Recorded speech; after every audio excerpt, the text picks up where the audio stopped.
Assalamu alaikum Жалал Абад шаарынын тургундары жана мыймандары. Мына 3 күн мурун мен могул жердеги чалчык балчыкты эл кыйналып өтүп атканын тартып, видео тасма кылып YouTube каналга чыгарган элем. Мына уже бүгүн шаардын башкармалыктары мэр Эрнис Ормакеев поручение берип, вице-мэр Таиф Элдос Баш бүгүн бул жерге мына асфальт төшөп коюптур. Эми бул жерде жамгыр жайбы, кар жайбы, ишене бул жактан мындай алдамдар кыйналбай, тизеден чалчык балчыкка батпай өтөт.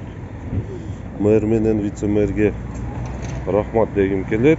Бизи мындай суранышты четке какпай, унутпай, жана кылбай ушундай кылып асфальт төшөп коюптур.